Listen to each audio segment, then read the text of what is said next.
Hello friends, in our discussion, in continuation with our discussion on set theory, suppose we are taking a particular problem based on fundamental product. Now the question is, if A is a proper subset of B, then which of the following is not true? We are given four options, that is option A, option B, C and D. Now the how we are going to solve this particular problem. We know that the concept of fundamental product is used to solve this particular problem. The first important point that is mentioned is that A is the proper subset of B. So during construction of fundamental product, this concept would be used because A is a proper subset of B. It means that A is totally contained in set B. So we have seen that in the Venn diagram we are taking set A inside set B because A is totally it is proper subset. It means that it is totally contained in set B. So based on this particular concept, we are going to construct the fundamental regions, or we can say that the disjoint regions, and those regions are the region 1, then we are going to take region 2 and region 3, and we are taking only 3 regions because we are having only 3 disjoint regions. So based on these regions, if we are taking the set A, set B and the universal set, then we can easily find out that the set A is containing the element 1 because set A is only containing the region 1. Now if we are taking the set B, the set B is containing region 1 and region 2 also. So set B would contain 1 and 2. Now universal set is containing all the 3 regions, that is region 1, region 2 and region 3.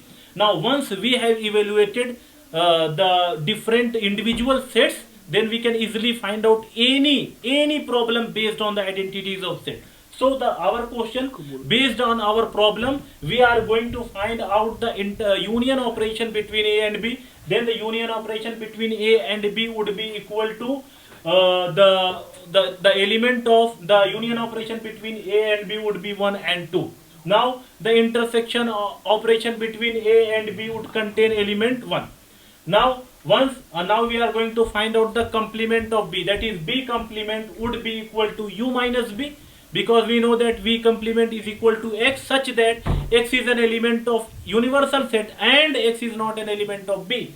So it would contain, that is the element universal set would contain 1, 2, 3, and the difference from that is 1, 2.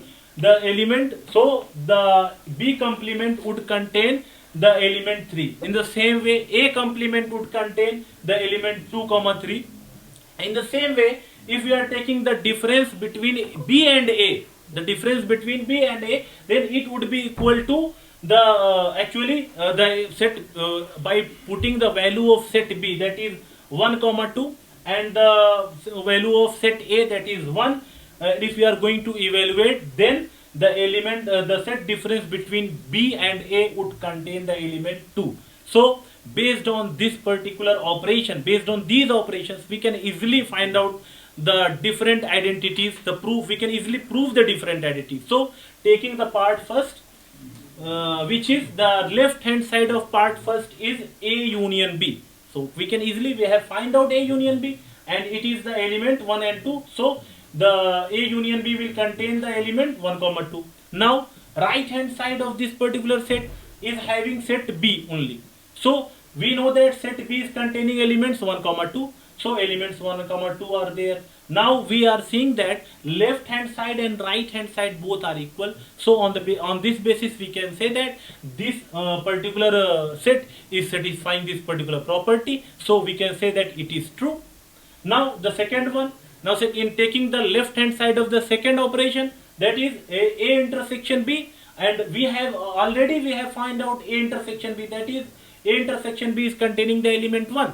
So putting this particular value, now the right hand side of this operation is containing A minus element 1. So now we know that actually the right hand side is containing the element A, and we know that the element is containing set A is containing only one element, that is 1. So the left hand side and right hand side are equal. On this basis we can say that this particular option, that is option B, is also true. Now In the option C, we know that all the elements of B complement are contained in A complement. So on this basis, we can say that this particular option is also true. Now, the fourth one is analyzing the fourth one, that is the left hand side of this particular set is B minus A. Performing the operations, we have already performed B minus A, and this particular set have element 2.